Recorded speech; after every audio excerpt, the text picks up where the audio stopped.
कहते हैं कि शादियां स्वर्ग में तय होती हैं। दो दिल, दो परिवार जब एक दूसरे से जुड़ते हैं तो खुशियों का ठिकाना नहीं रहता।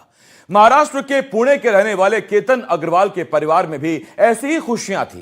केतन की सगाई सिया नाम की लड़की से हो चुकी थी। नवंबर में शादी की तारीख तय थी। शादी की तैयारियां चल रही थी। घर में शहनाइयां बजने वाली थीं, कपड़े खरीदे जा रहे थे, कार्ड छप रहे थे।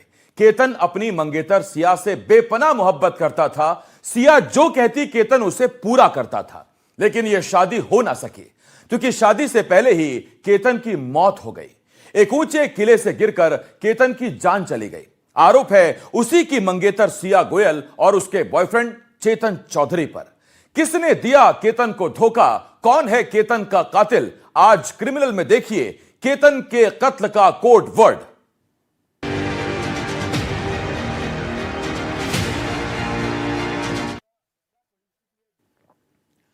पुणे की वो खूबसूरत वादियां जहां लोग दिलकश नजारों को अपने जहन में समेटने जाते हैं। केतन भी गया था अपनी मंगेतर सिया के साथ। उसे लगा कि वो अपनी होने वाली पत्नी के साथ जिंदगी के सबसे खूबसूरत पल बिता रहा है। लेकिन उसे नहीं पता था कि जिसे वो अपनी हमसफर मान रहा था वही उसकी मौत का डेथ वारंट साइन कर चुकी थी। एक मंगेतर, एक प्रेमी और एक वो दोस्त जिसने दोस्ती की आड़ में कत्ल का सामान तैयार किया। जुर्म की ऐसी खौफनाक दास्तान जिसे देखकर कानून के रखवाले भी सन्न रह गए।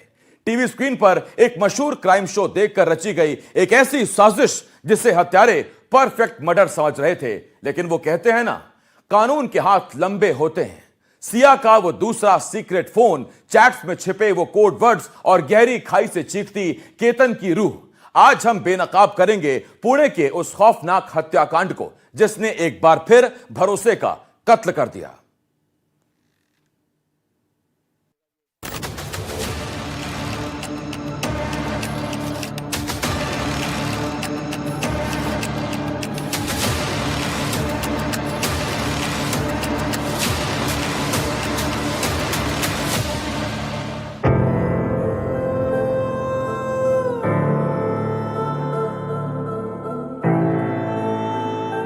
पुणे के पास मौजूद लोहागढ़ किला, चारों तरफ हरियाली और रोमांचित कर देने वाला माहौल।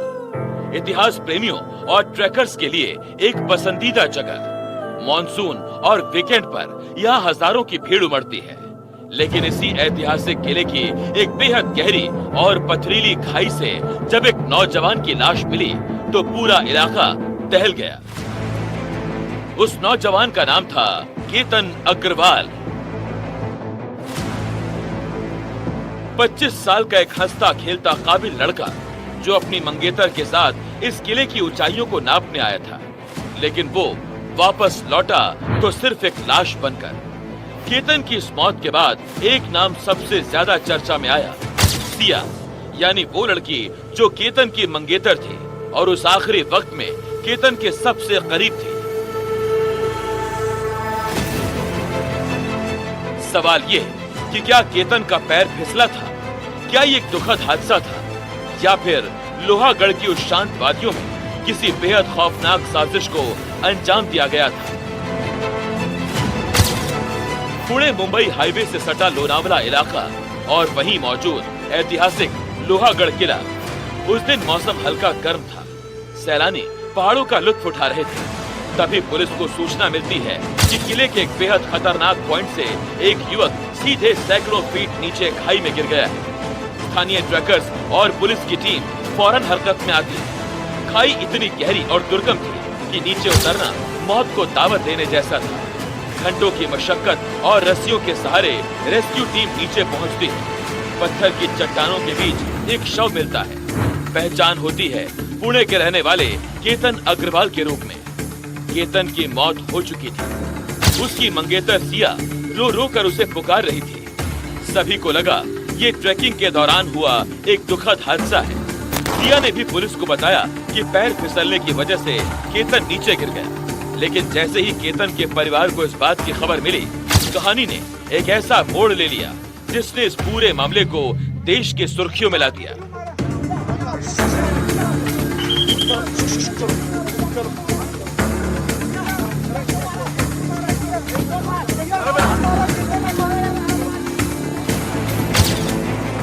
केतन अग्रवाल की मौत सिर्फ एक हादसा नहीं थी, ये दावा था केतन के परिवार का। परिवार का साफ कहना था कि केतन अकेला नहीं था, उसके साथ उसकी मंगेतर सिया मौजूद थी और परिवार का शक सिया पर ही था। जब पुलिस ने अपनी तफ्तीश का दायरा बढ़ाया तो सवाल सीधे सिया पर जाकर टिक गए। आखिर उस दिन लोहागढ़ किले के उस आखिरी पॉइंट पर सिया और केतन के बीच क्या हुआ था? पुलिस की जांच जैसे जैसे आगे बढ़ी, सिया और केतन के रिश्ते के पन्ने खुलने लगे। दोनों परिवारों की सहमति से केतन और सिया की शादी तय हो गई थी। वो अक्सर एक दूसरे से मिलते रहते थे, साथ घूमने जाते थे। उस दिन भी दोनों एक साथ लोहागढ़ किले पर जाने के लिए निकले। चश्मदीदों और पुलिस के मुताबिक किले पर चढ़ते वक्त दोनों को साथ देखा गया था। जरा ये सीसीटीवी फुटेज देखिए, इसमें आपको उसी दिन सिया और केतन एक साथ दिखेंगे। इसके बाद उन दोनों ने ट्रैक शुरू किया और फिर केतन गहरी खाई में जा गिरा।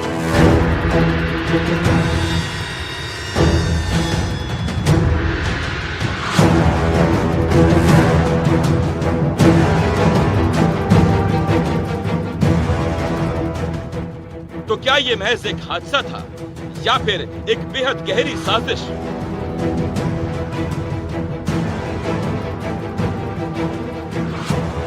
ऐसी साजिश जो हर किसी को सन्न कर देने वाली थी।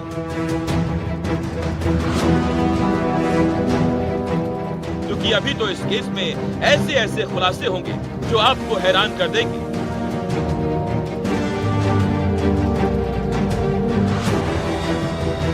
बने रहिए हमारे साथ।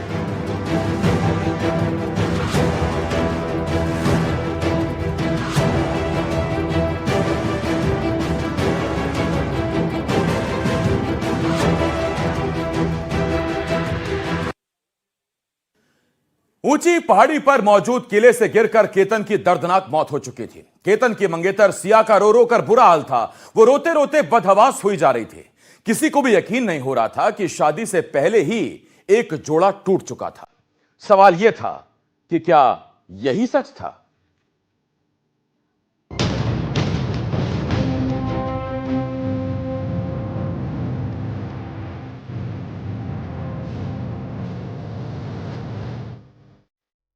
अठारह जून 2026 सुबह का वक्त था। सिया ने केतन से कहा वो कहीं घूमने बाहर जाना चाहती है।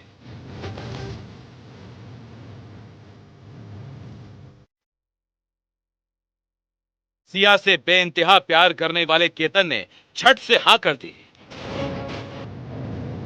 वो अपनी मंगेतर को लेकर पुणे के बाहरी इलाके में वादियों की तरफ निकल पड़ा और फिर कुछ ही देर बाद वो लोहागढ़ किले पर पहुंच गए। लेकिन केतन को जरा सा भी शक नहीं था कि ये उसकी जिंदगी का आखिरी सफर होने वाला है।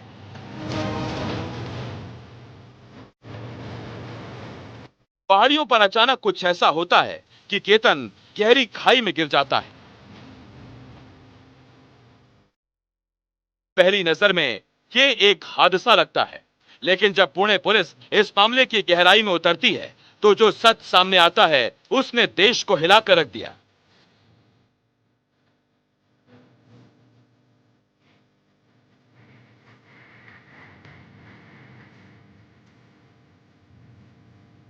ये कोई हादसा नहीं था, ये एक सोची समझी कोल्ड ब्लडेड मर्डर की वारदात थी। आइए देखते हैं इस सनसनीखेज मामले की शुरुआत कैसे हुई। घटनास्थल पर मौजूद केतन की मंगेतर सिया ने रोते हुए पुलिस को जो कहानी सुनाई, उसने शुरुआत में पुलिस को भी भ्रम में डाल दिया। सिया ने रोते हुए पुलिस अधिकारियों से कहा वो दोनों पहाड़ी के किनारे खड़े होकर तस्वीरें ले रहे थे। तभी अचानक केतन का संतुलन बिगड़ा, पैर फिसला और वो सीधे सैकड़ों फीट गहरी खाई में जा गिरा।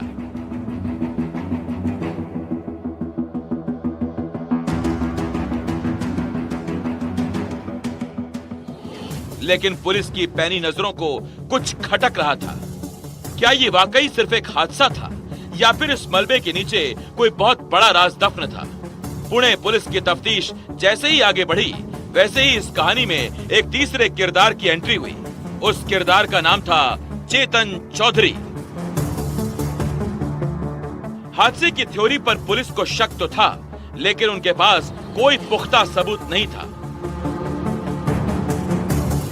केतन के मोबाइल की कॉल डिटेल्स निकाली गई, सिया के फोन की जांच की गई और यहीं से पुलिस के हाथ लगा वो धागा जिसने इस पूरे मामले का रुख ही बदल दिया।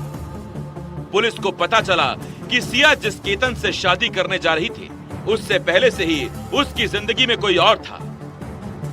उसका नाम था चेतन चौधरी। चेतन और सिया के बीच का रिश्ता सिर्फ दोस्ती का नहीं था, बल्कि वो दोनों एक दूसरे से प्यार करते थे। लेकिन फिर सिया ने केतन से सगाई क्यों की? और अगर सगाई कर ली थी तो चेतन का इस कहानी में क्या काम था? यहीं से शुरू होता है बेवफाई और कत्ल का वो कॉकटेल जिसने कानून के होश उड़ा दिए।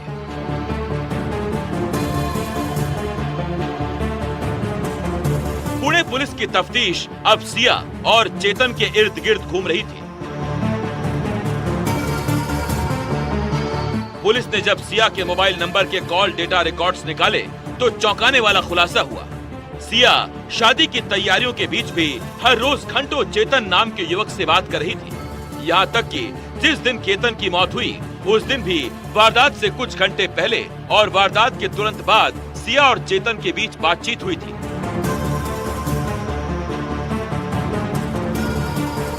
पुलिस ने बिना वक्त गवाए चेतन को हिरासत में ले लिया।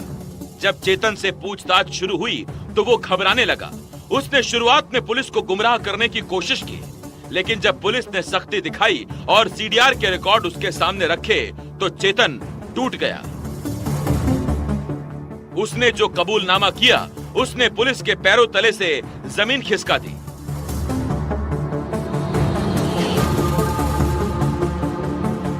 चेतन ने माना कि वो और सिया एक दूसरे से प्यार करते थे और शादी करना चाहते थे, लेकिन सिया के घर वालों ने सिया की शादी केतन से तय कर दी थी।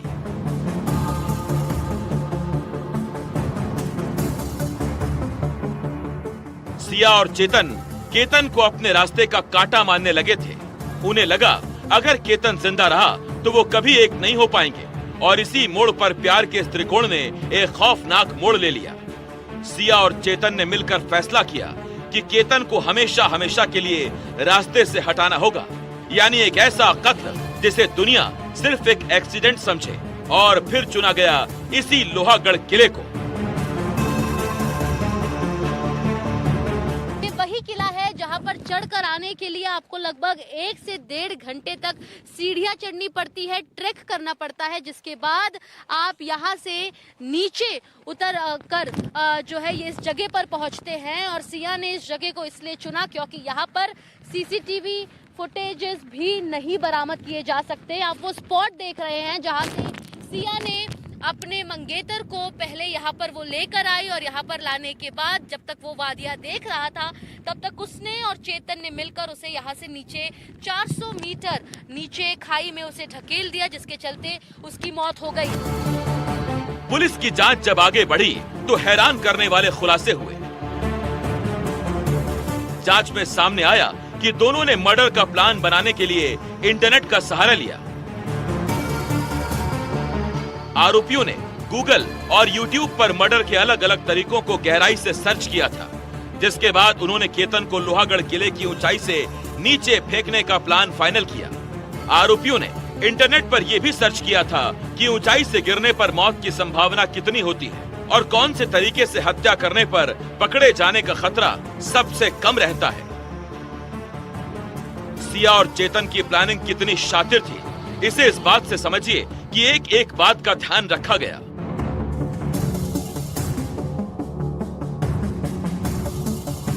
उस दिन चेतन कार की बजाय स्कूटर से लोहागढ़ पहुंचा था।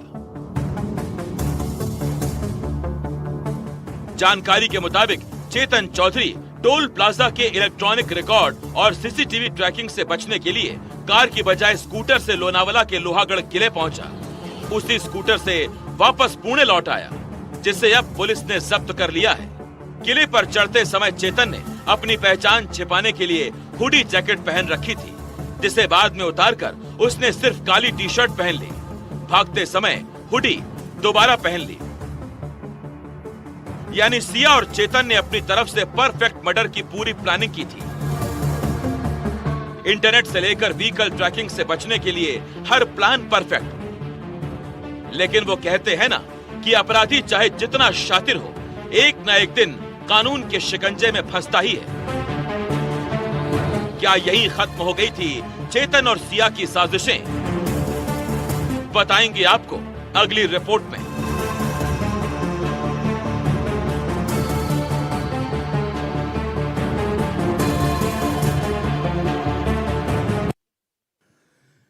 जब कोई अपराधी जुर्म करने की सोचता है तो वो सोचता है कि वो सबसे शातिर है। वो पुलिस से बचने के हजार तरीके आजमाता है और इसके लिए आज के दौर में अपराधी अक्सर टीवी सीरियल्स और इंटरनेट का सहारा लेते हैं। इस मामले में भी बिल्कुल ऐसा ही हुआ। सिया और चेतन ने केतन को रास्ते से हटाने का मन तो बना ही लिया था, लेकिन वो जेल नहीं जाना चाहते थे। वो चाहते थे कि मौत ऐसी हो कि पुलिस फाइल को हादसा मानकर बंद कर दे। और अगर इसके लिए इन दोनों ने सहारा लिया टेलीविजन के मशहूर क्राइम शो का।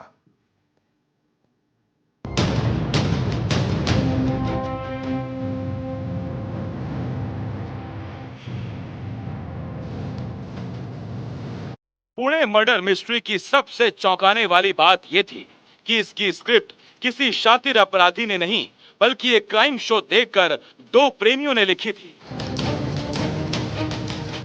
पूछताछ में आरोपियों ने कबूल किया कि कत्ल की वारदात को अंजाम देने से पहले उन्होंने कई दिनों तक लगातार क्राइम शो देखे।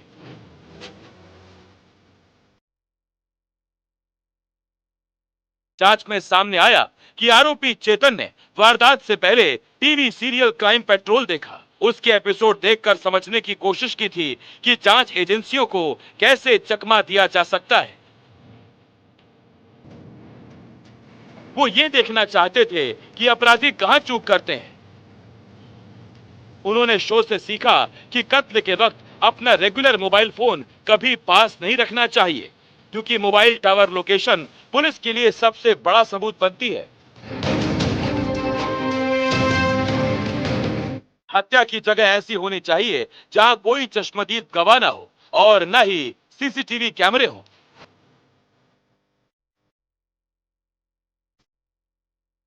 अगर किसी को पहाड़ी से धक्का दिया जाए तो पोस्टमार्टम रिपोर्ट में मौत की वजह गहरी चोट और ऊंचाई से गिरना आती है, जिससे कत्ल साबित करना बेहद मुश्किल हो जाता है। और इस केस में भी यही हुआ। केतन की पोस्टमार्टम रिपोर्ट में मल्टीपल सीरियस इंजरीज ही सामने आई, जो जाहिर है कि बेहद ऊंचाई से गिरने से ही आती हैं। उस क्राइम शो के जरिए चेतन और सिया ने सीखा कि फोन लोकेशन को कैसे डाइवर्ट करना है, खाई को मर्डर स्पॉट चुनना ताकि सबूत न मिले, पुलिस के सामने रोने का नाटक करना ताकि शक न हो। इन्हीं कड़ियों को जोड़कर सिया और चेतन ने प्लान बनाया। उन्होंने तय किया कि वो केतन को पुणे के एक सुनसान पहाड़ी इलाके में बुलाएंगे। सिया केतन को अपनी बातों में उलझाकर खाई के किनारे ले जाएगी और जैसे ही मौका मिलेगा पीछे से धक्का दे दिया जाएगा।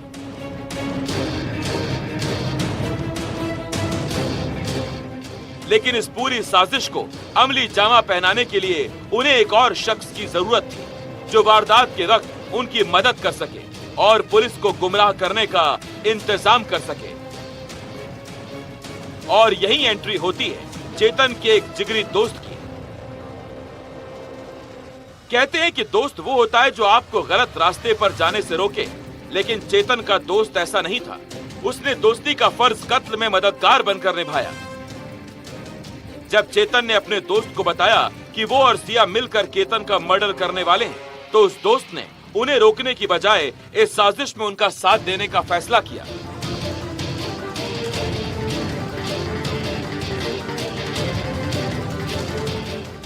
इधर इस पूरे मर्डर प्लान को सीक्रेट रखने के लिए सिया बेहद शातिर तरीके से काम कर रही थी। वो जानती थी कि अगर उसने अपने रेगुलर फोन से चेतन से कत्ल की बात की तो पकड़ी जाएगी। इसीलिए सिया ने एक दूसरा सीक्रेट फोन छिपा कर रखा हुआ था। इस फोन के बारे में केतन या सिया के परिवार में किसी को कुछ नहीं पता था और इसी दूसरे फोन पर व्हाट्सएप और अन्य चैटिंग एप्स के जरिए चलती थी मौत की प्लानिंग। वो भी आम शब्दों में नहीं, बल्कि कोड वर्ड्स में। पुणे पुलिस की साइबर सेल ने जब सिया के घर की तलाशी ली तो उन्हें एक ऐसा मोबाइल फोन मिला जिसने इस पूरे केस का तख्ता पलट कर दिया। ये सिया का दूसरा और सीक्रेट फोन था। जब इस फोन को खंगाला गया तो इसके अंदर चेतन और सिया की चैट देखकर पुलिस अधिकारी भी हैरान रह गए। दोनों के बीच सीधे तौर पर मर्डर या जान से मारना जैसे शब्दों का इस्तेमाल नहीं किया गया था। कत्ल की पूरी प्लानिंग कोड वर्ड्स में की गई थी। इस साजिश में चेतन के दोस्त की भूमिका भी बेहद अहम थी। चेतन के दोस्त का काम था वारदात के समय लॉजिस्टिक्स संभालना।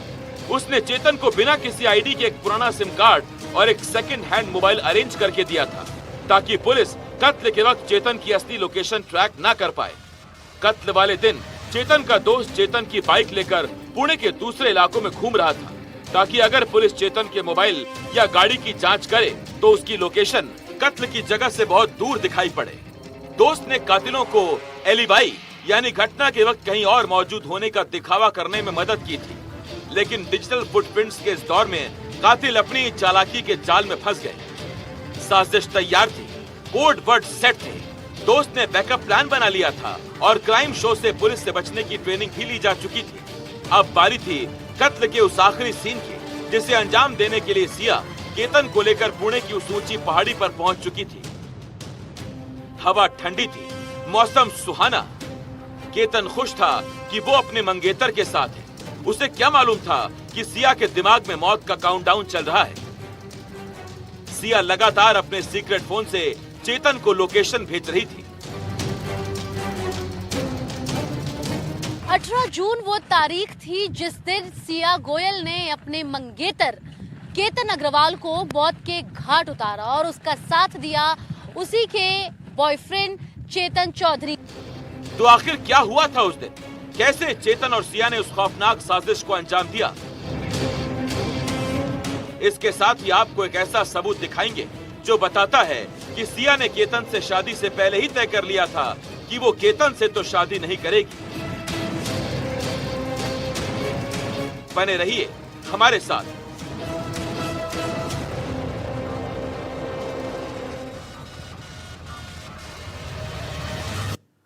पुणे पुलिस मामले की जांच में जुटी ही थी कि तभी पुलिस के हाथ एक कथित चैट लगी। बताया जा रहा है कि यह चैट सिया और उसके किसी दोस्त के बीच थी। इस चैट के सामने आते ही पुलिस के भी होश उड़ गए। तो आखिर ऐसा क्या था उस चैट में, आपको बताते हैं।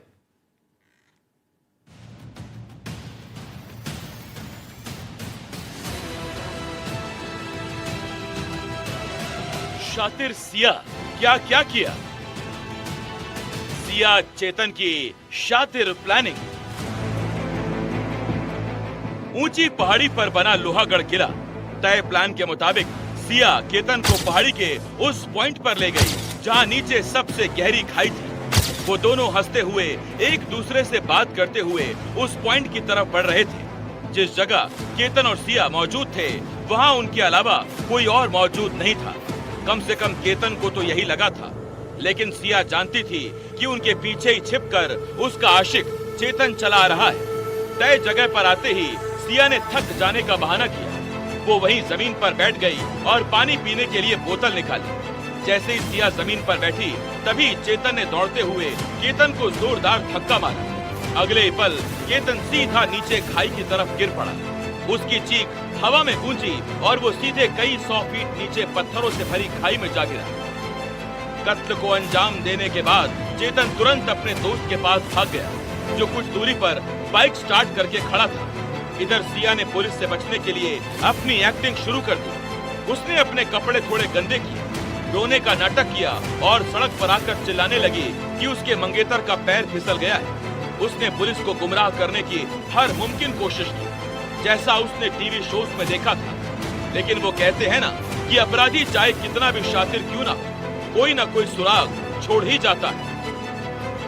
पुणे पुलिस ने जब गहराई से जांच की तो उन्हें सीसीटीवी में हुडी में मौजूद चेतन, सिया के सीक्रेट फोन की बरामदगी और चेतन के दोस्त के फर्जी सिम कार्ड की व्यवस्था करने के सबूतों ने पूरी कहानी साफ कर दी। पुलिस ने कड़ाई से पूछताछ की तो सिया और चेतन ने अपना जुर्म कबूल कर लिया। साथ ही पुलिस ने उस दोस्त को भी गिरफ्तार कर लिया जिसने कत्ल की साजिश में मददगार की भूमिका निभाई थी।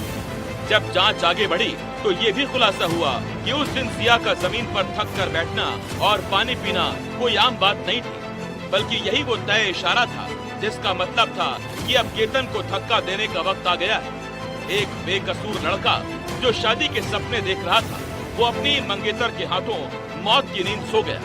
पुलिस लगातार जांच में जुटी थी। इसी बीच पुलिस को एक ऐसी चैट मिली जिसने ये तय कर दिया कि सिया केतन से शादी करना ही नहीं चाहती थी। जरा गौर से देखिए इस चैट को।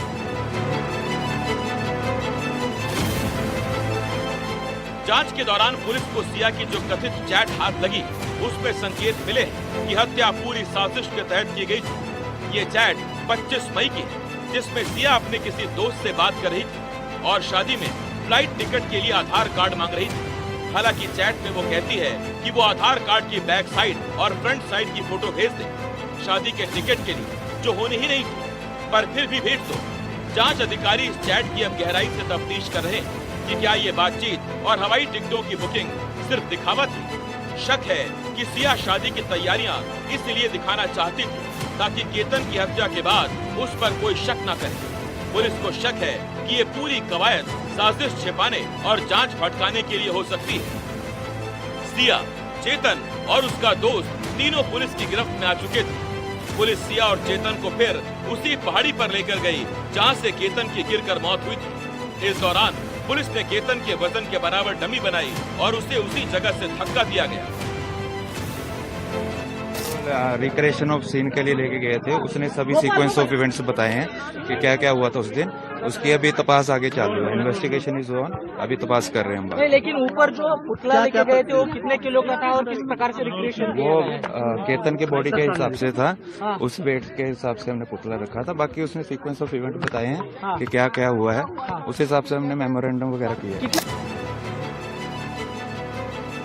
पुलिस को पूछताछ में ये भी जानकारी मिली कि 18 जून को केतन को सीधे धक्का देने की वारदात को अंजाम नहीं दिया गया था, बल्कि इससे पहले सिया और चेतन ने अपने घर के पास एक पहाड़ी पर कई बार केतन को धक्का देने की प्रैक्टिस की थी और उसी दौरान उनके मन में यह ख्याल आया था कि अगर गिरने से बचने के लिए केतन ने सिया को पकड़ लिया तो पूरा प्लान फेल हो सकता है। इसीलिए उस दिन सिया जब जमीन पर बैठी तभी चेतन ने केतन को धक्का दिया था। ये उन दोनों के लिए जरूरी भी था और प्लान का हिस्सा था। पुणे का ये केतन हत्याकांड सिर्फ एक कत्ल की वारदात नहीं है, बल्कि ये समाज के उस डरावने चेहरे को दिखाता है जहां प्यार और शादी जैसे पवित्र रिश्ते का इस्तेमाल सिर्फ अपने स्वार्थ और हवस के लिए किया गया। सिया और चेतन ने सोचा था कि वो टीवी देखकर कोड वर्ड्स का इस्तेमाल कर और दोस्त की मदद से पुलिस की आंखों में धूल झोंकने में कामयाब हो जाएंगे, लेकिन वो भूल गए कि कानून अंधा हो सकता है, कमजोर नहीं। पुणे पुलिस की सूझबूझ से आज तीनों आरोपी, कातिल मंगेतर सिया, उसका आशिक चेतन और कत्ल में मददगार दोस्त सलाखों के पीछे हैं और अपने किए की सजा भुगत रहे हैं। लेकिन केतन के परिवार को जो जख्म मिला उसकी भरपाई कभी नहीं हो पाएगी। केतन के जाने से परिवार पहले ही सदमे में था। उधर केतन के दादाजी के निधन ने उन्हें पूरी तरह से तोड़ कर रख दिया। ये खबर बताती है कि कभी कभी करीबी और नजदीकी दिखने वाला शख्स ही सबसे बड़ा धोखेबाज हो सकता है।